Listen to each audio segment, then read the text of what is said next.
সুপ্রিয় দর্শক, এই মুহূর্তের সবথেকে বড় খবর দর্শক, এবার আরজিকর কাণ্ডে একেবারে নয়া মোড়, চাঞ্চল্যকর তথ্য উঠে আসছে, যা শুনলে আপনাদের চক্ষু চড়ক গাছ হবে।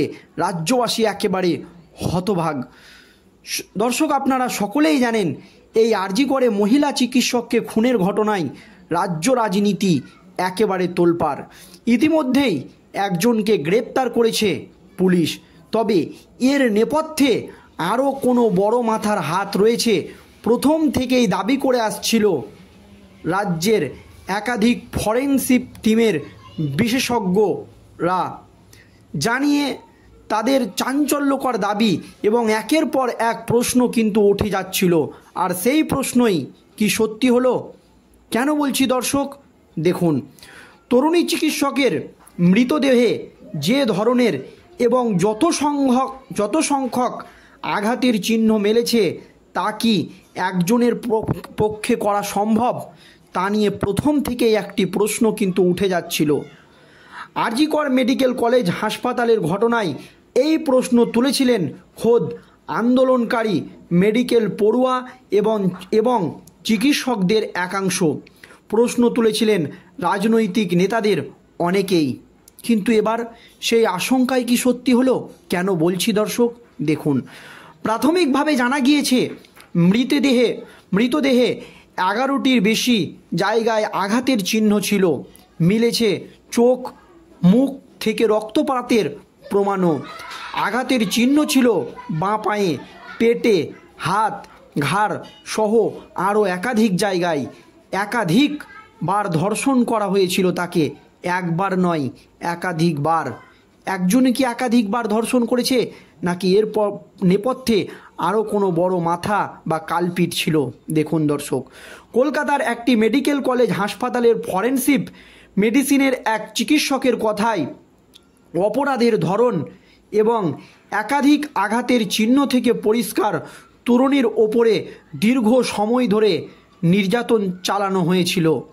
সেক্ষেত্রে তরুণী স্বাভাবিকভাবে চিৎকার চেঁচামেচি বা বাধা দেওয়ার চেষ্টা করেন। একজন এই ঘটনা ঘটালে তরুণী হয়তো চিৎকার করতে সক্ষম হতেন, কিন্তু তিনি তা করতে পারেনি।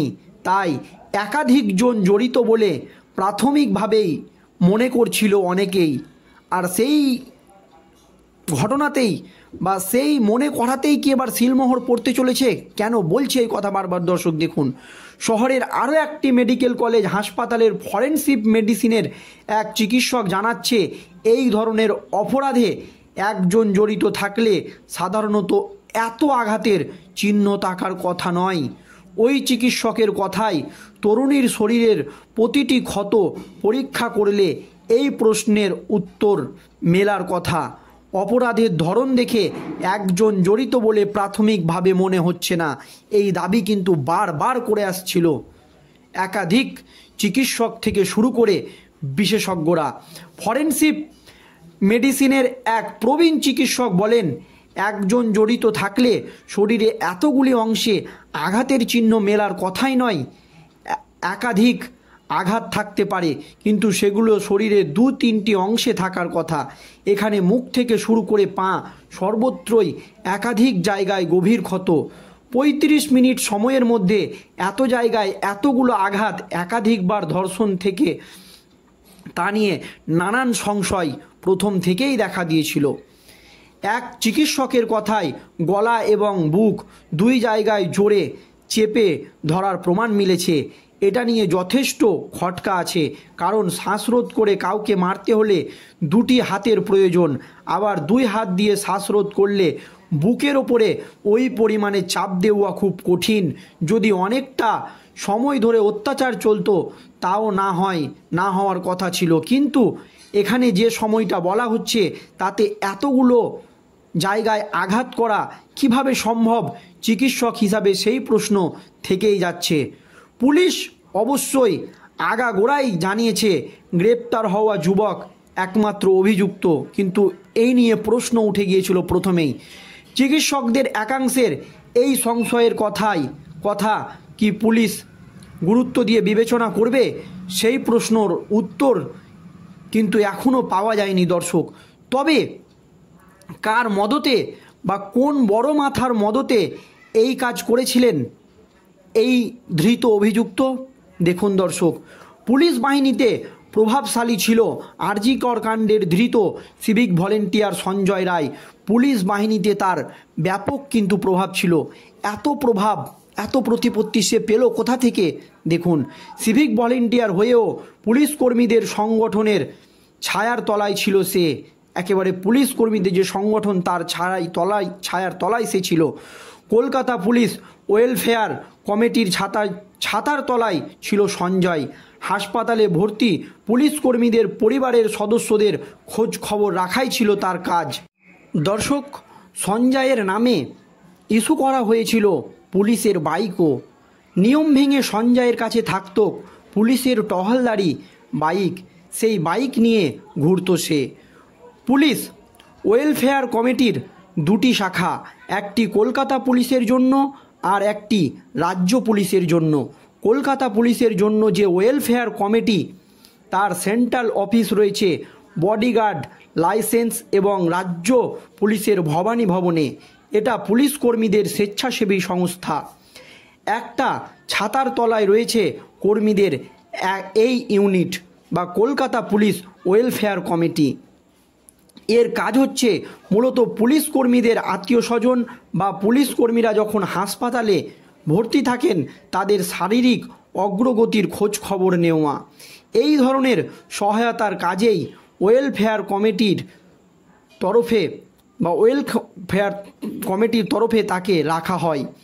এই ওয়েলফেয়ার কমিটির ছাতার তলায় ছিল সঞ্জয় রায়। প্রভাব ছিল প্রচুর, সেটা স্বীকার করে নিয়েছে এই কমিটিতে থাকা খোদ কলকাতা পুলিশের একজন অ্যাসিস্ট্যান্ট সাব ইন্সপেক্টর। তিনি বলেছেন সঞ্জয় হাসপাতালে যেত, মূলত উত্তর কলকাতার দিকে যে হাসপাতাল, কলকাতা মেডিকেল কলেজ, আরজি কর, এনআরএস হাসপাতালে সে যেত। কলকাতা পুলিশের যেসব আত্মীয় এখানে ভর্তি থাকতেন তাদের খোঁজ খবর নেওয়ার কাজ সে করত। অভিযোগ, কলকাতা পুলিশ ওয়েলফেয়ার কমিটিতে যোগ দেওয়ার পর নিয়ম ভাঙাটাই তার যেন নিয়ম হয়ে উঠেছিল। পুলিশ সূত্রের খবর, সিভিক ভলেন্টিয়ারের কাজে যোগ দিলেও কাজে যেত না। সে লিখে দিয়েছিল ওয়েলফেয়ার কমিটির সঙ্গে যুক্ত হয়েছে। এই কমিটির সঙ্গে যুক্ত হয়ে পুলিশের টহলদারির বাইক নিয়ে ঘুরত সে। এতটাই তার প্রভাবপত্তি বৃদ্ধি পেয়েছিল। একটি সিভিক হয়ে কিভাবে তার এত প্রভাব এবং প্রতিপত্তি বৃদ্ধি পেল তা নিয়ে কিন্তু প্রশ্ন উঠে যাচ্ছে। এছাড়াও সিভিক ভলেন্টিয়াররা পুলিশ ব্যারাকে থাকতে পায় না, কিন্তু নিজের বাড়ি ছেড়ে বা ছাড়ার পর এই সিভিক ভলেন্টিয়ার সঞ্জয় রায় কলকাতা পুলিশের 4th ব্যাটালিয়নের যে ব্যারাক রয়েছে উল্টোডাঙ্গা থানার বিধাননগরে, সেখানে গিয়ে থাকতে শুরু করে এবং তার প্রভাব দিন দিন বাড়তে শুরু করে। তাহলে এই সঞ্জয়ের মাথার উপরে কোন বড় মাথার হাত রয়েছে বলেই তার এত প্রভাব, তা নিয়ে কিন্তু প্রশ্ন উঠছে। দর্শক, আপনাদের মতামত অবশ্যই কমেন্টে